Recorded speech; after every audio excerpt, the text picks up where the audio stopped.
hey, if you want to open up your Bibles to Matthew chapter 2, that's where we're going to spend most of our time this morning. Last week we started our Reimagine Christmas series, and we had this tree. And as you can see, the tree looks a lot better today, right? Looks a whole lot better than what it was last week. Last week we just got it out of the box.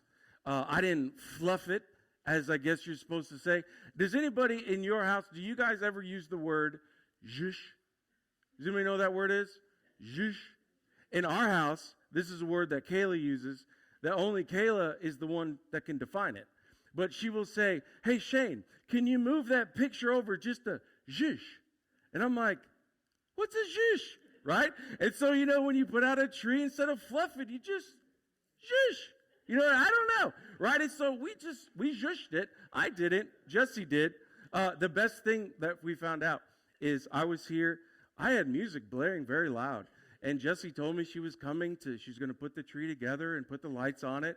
And our lights in here, for everybody to know, they don't work if you use the light switch. They're digital. So on the back, you have to go push the button. And so Jesse didn't know that. She obviously didn't hear my music, and she didn't know I was here. And so she put all this together in the dark.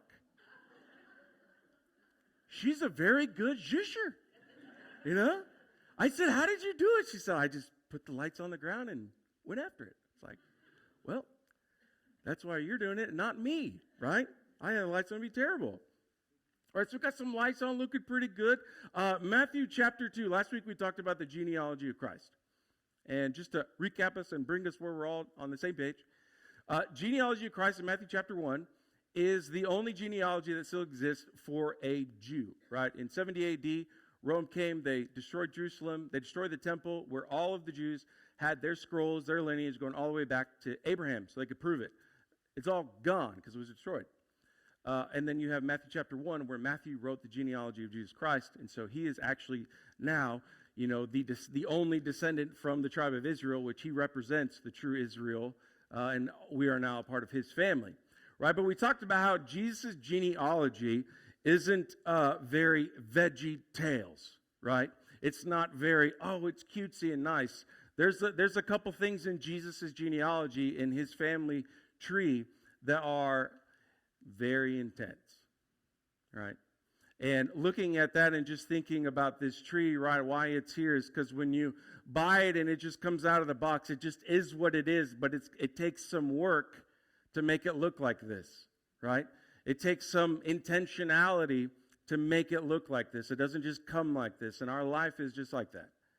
We have things in our past or even things you're dealing with right now, that are very parallel with some of Jesus' genealogy.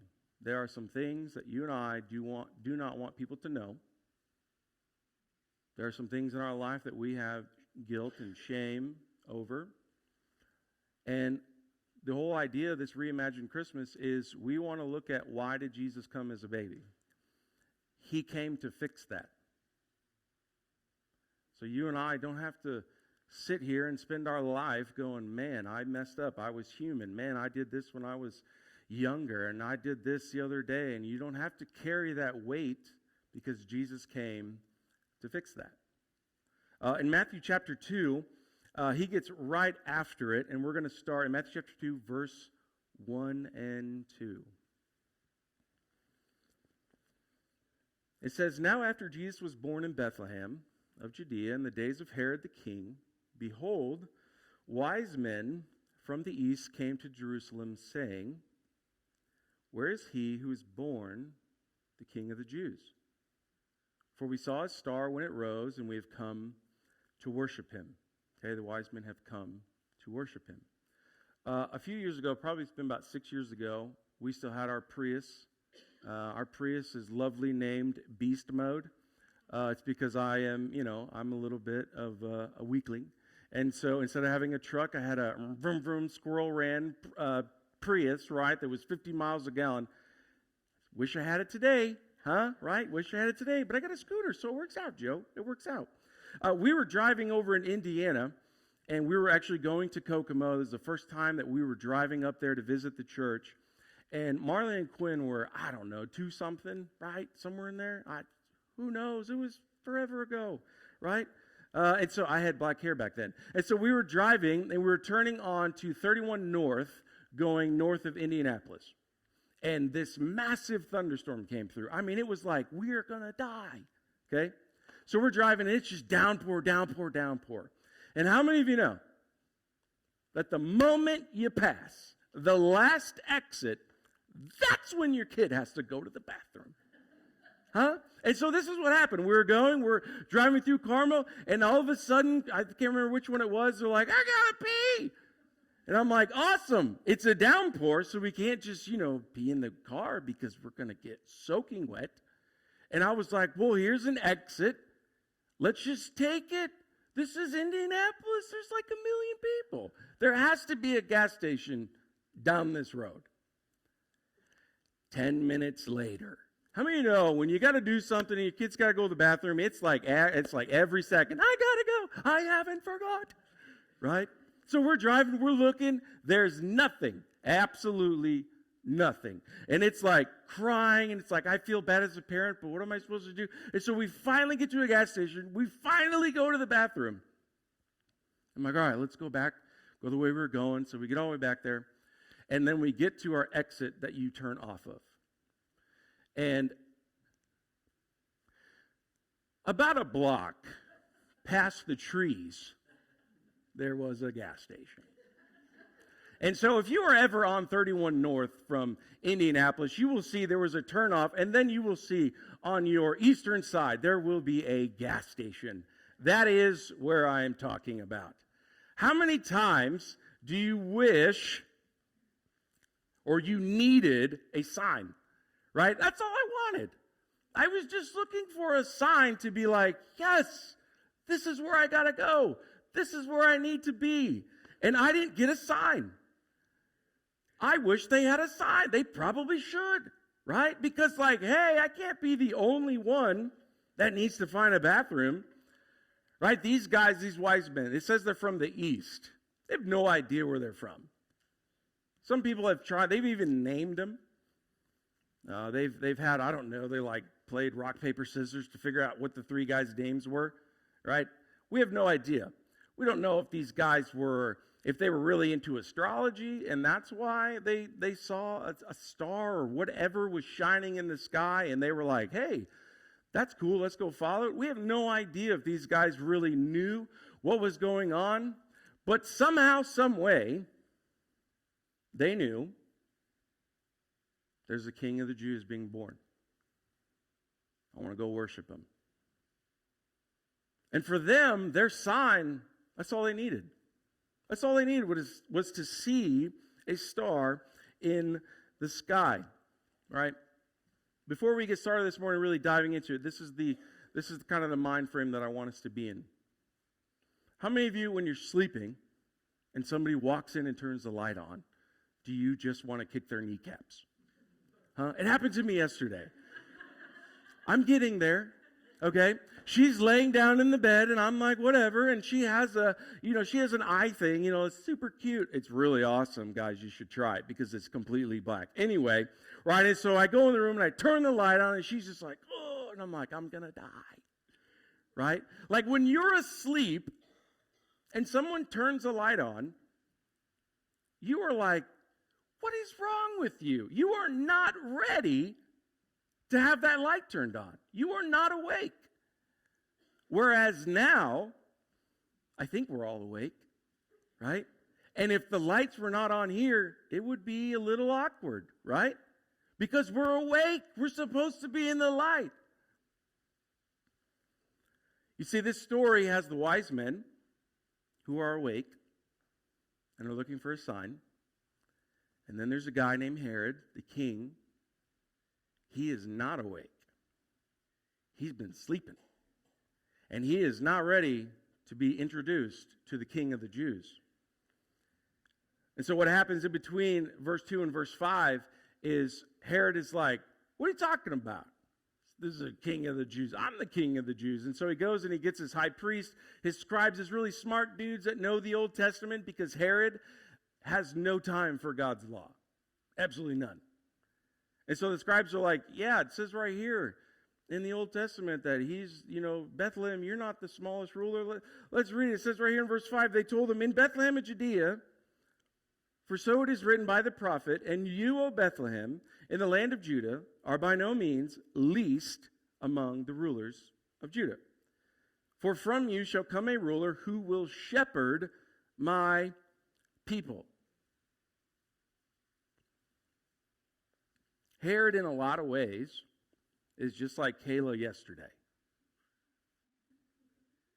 Sleeping, right? No, he is not ready to give up being king of the Jews. He doesn't even know the prophecy. I mean, it is mind-blowing to me that these dudes from the east, and Scripture actually says that Herod was upset and all of Jerusalem. They've been waiting for a Messiah for hundreds and hundreds of years.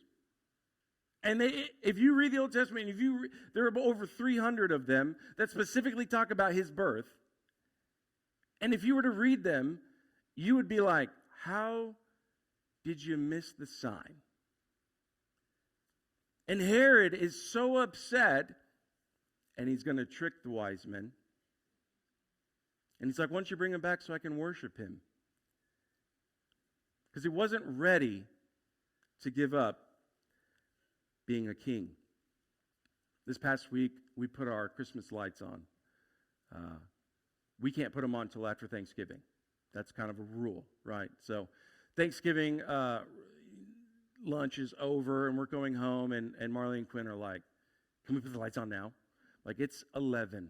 No, right? And so they get up in the morning. Can we do it now before we go to school? And they're just going crazy. And then Blythe's like, let's go, right? And so finally, sometime this week, we put the lights on. And we're getting to going, and I usually do it because I have OCD, just a little bit. And so I like to put things around and make sure they look good and all this. And so this year I was going to let the girls do it all by themselves. And I said I won't touch it. And so they get all the lights out, and Blythe was very excited. She's holding just the ginormous thing. She's like, this is great, And Marley and Quinn are like, we're going to do it here. And so we go get the lights out because we have a tub. Just like everybody else, like we put it in the garage. So we get the lights out. We've had these lights for a long time.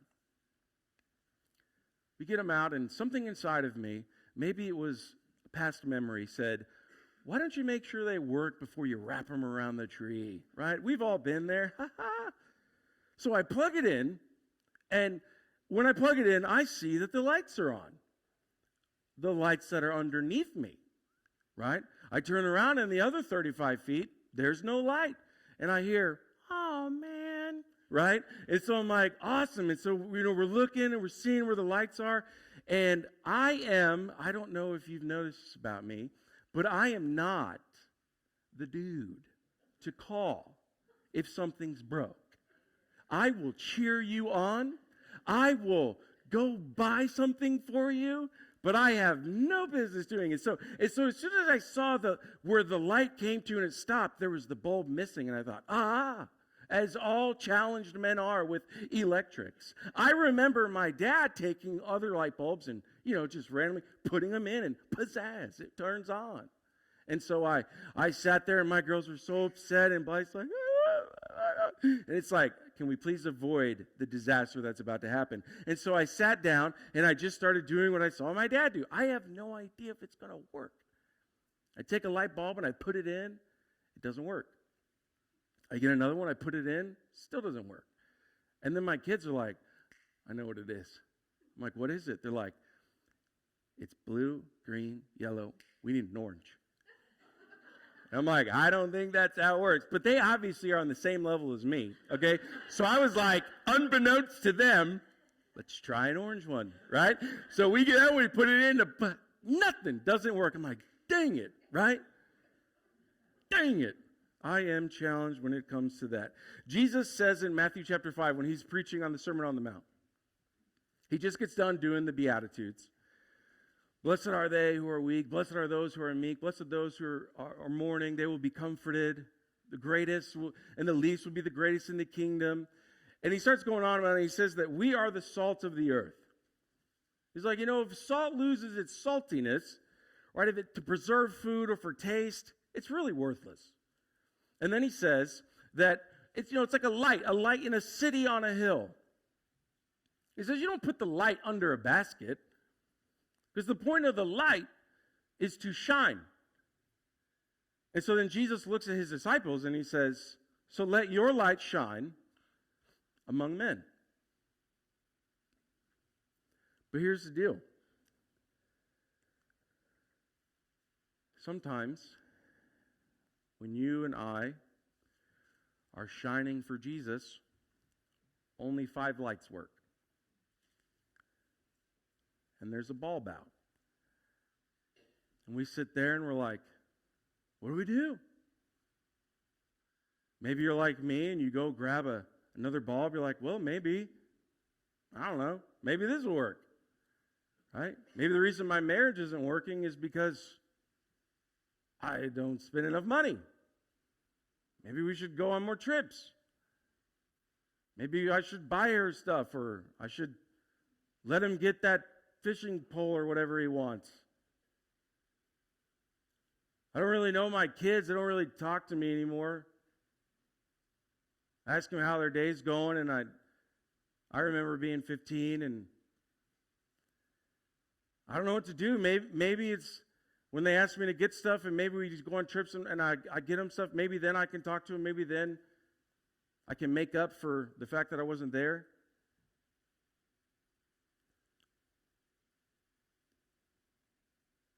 You see, every single one of us has days where Jesus says, let your light shine to others.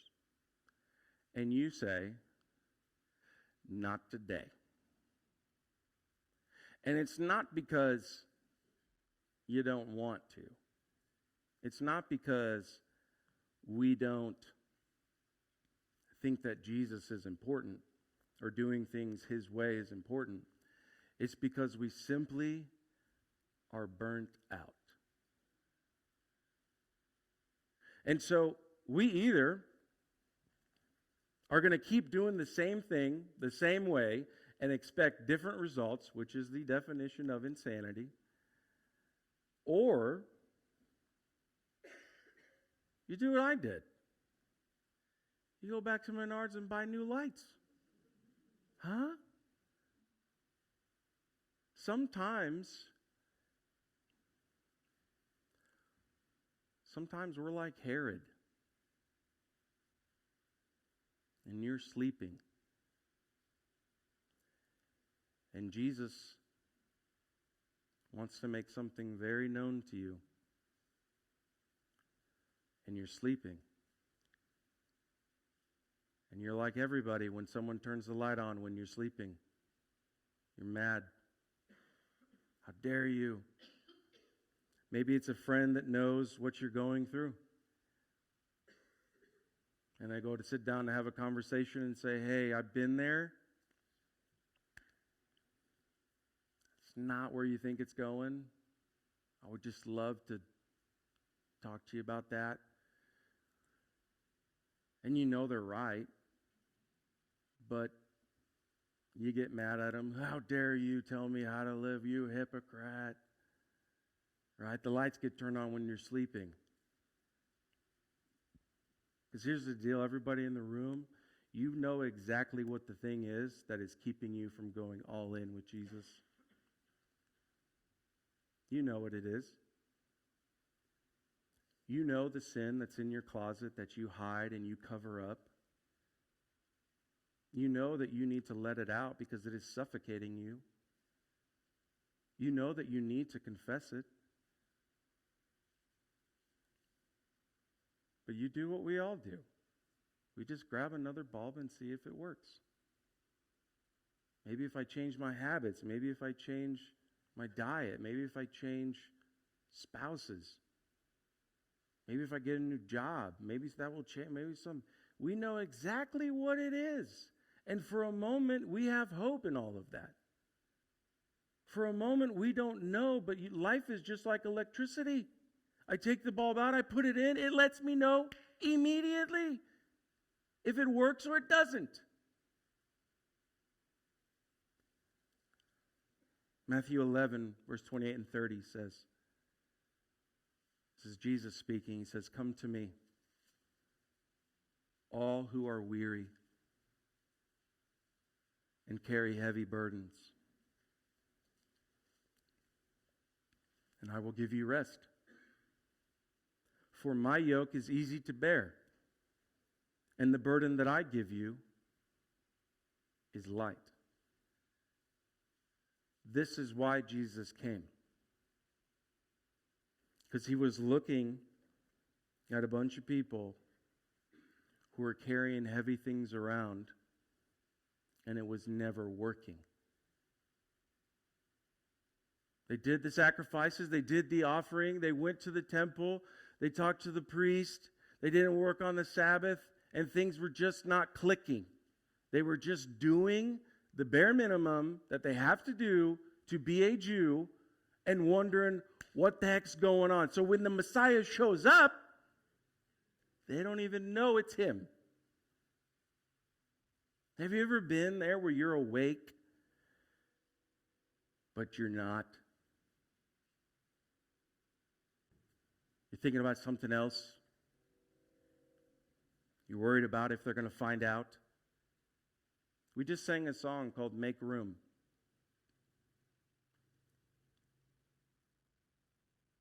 If the one thing that you can walk out of this room knowing that it will greatly enhance your life, if you will just make room for Jesus in your daily life.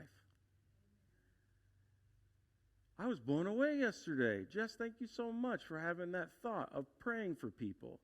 Because even though I'm a pastor and I love Jesus, I don't like being awkward, even though, I am. But I don't want people to know. It's very uncomfortable for me to be like, "Hey, can I pray for you?" I never would have dreamed that people were just walking by, eating cotton candy, and they're like, "Yeah, let me tell you about my 8-year-old or 10-year-old's cystic fibrosis. And now someday his lungs are just going to stop."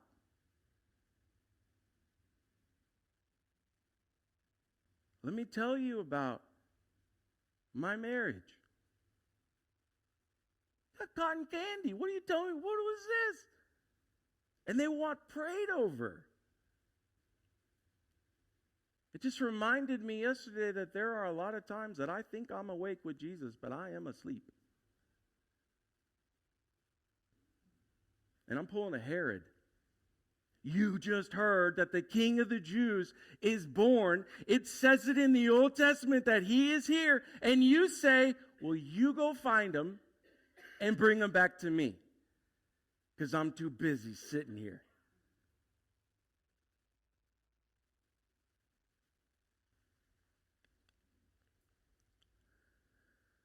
Matthew 2, verse 9.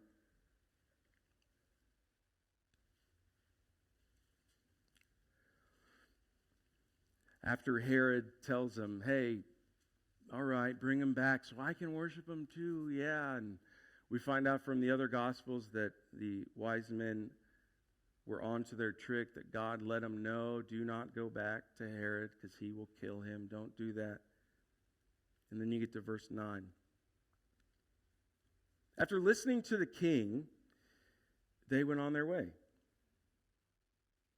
And behold, the star that they had seen when it rose went before them, until it came to rest over the place where the child was. When they saw the star, they rejoiced exceedingly with great joy. I want to know what that looks like. You know, is that like when the first time my kid called me dad? Exceedingly joy? Is that like when Kayla said yes and I was absolutely praying she wouldn't say no? Is it that kind of joy? Is it the joy I get when I scare my wife? Never happens. She scares me all the time. Like, what is exceedingly joy, right? It says they entered the house and they saw the child with his mother Mary, and they bowed down and worshiped him. Now, what we do in our society is we like to understand everything, okay? Everything has to fit in our box. But what if for a moment this story is absolutely nothing like you and I think it is? Because I sit here and I go, let me get this right. There's a star way up there, and they can tell when it's moving and it stops.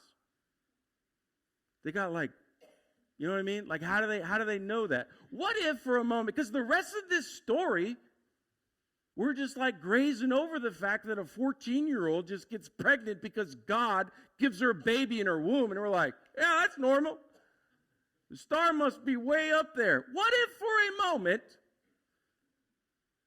the wise men, because apparently they're like the only ones who are looking for the baby Jesus, the one they've been waiting on? What if for a moment, what if God just let them see themselves a light that wasn't way up there, but it just led them, and then it stopped? And don't miss what is there. There's no fluffing in the text. It says that when the light stopped, they knew. There he is. Friends, that's what I want for you in your life with Jesus, is you know right where he's at. Because the biggest struggles that I have had, and I know you have had, is when things hit the fan and we don't know where he is. Because we've been asleep, because we're not listening, because we tell somebody else to go do this and I'll stay here. I've been there where you gotta make those decisions. I remember being on the phone. I was married for 9 or 10 months. I was so sick of Kayla. She made one bad dish, Randall. Out. But I remember being on the phone with my dad, and I was like trying to ask him without asking him, hey, if I divorce her, will I go to hell? I was done. Not because she's bad. I mean, she's amazing. I was not ready to be a husband. Wasn't ready to humble myself, submit, to lead. I was Herod. I'm the king. You do what I say. And you see, in those moments, I'm trying to find out. Everywhere else, I'm trying to put the bulb in. I'm trying to be like, man, will this work? Will this? What if I do this? I just need a different woman.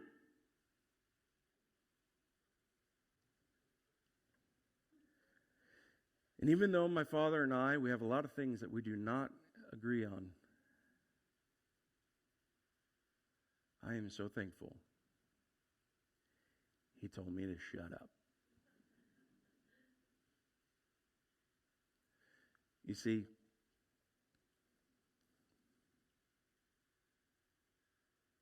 what I love about Christmas trees is that if you turn the lights off and you just turn one on, you don't have to see the tree to know that's a Christmas tree. Because we've seen it. We know exactly what it looks like. We know the cone shape. We know exactly what it is. When you go home tonight, unless you're Ebenezer Scrooge and you don't have your Christmas tree up, which is shame on you.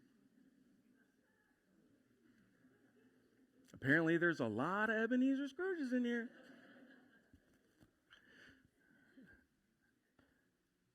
So whenever you put your Christmas tree up, what I would love for you to do is turn your lights off tonight. And then have somebody go in and plug it in. And when you're sitting in a dark room and somebody turns on the Christmas light, what I want you to do is say, that is me. That's me. I'm the one that Jesus says I can shine my light out for other people to see our Father in heaven. Jesus says, hey, when you're asleep, I'll let you wake up. I'll take you where you are. It's okay. When a bulb is out and it's not working and you've tried a million different things and then you finally try Jesus, he says you can be this. He says that you can be in a dark world that is confused and lost and alone. And all they're doing is putting makeup on to cover up and act like nothing's there. And we're just going to deal with our life and deal with this and all that. And then we're going to sit and be happy for Christmas. And then they're going to be by themselves and be miserable.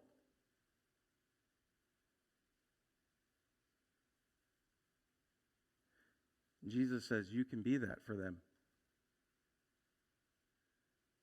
This is why Jesus came.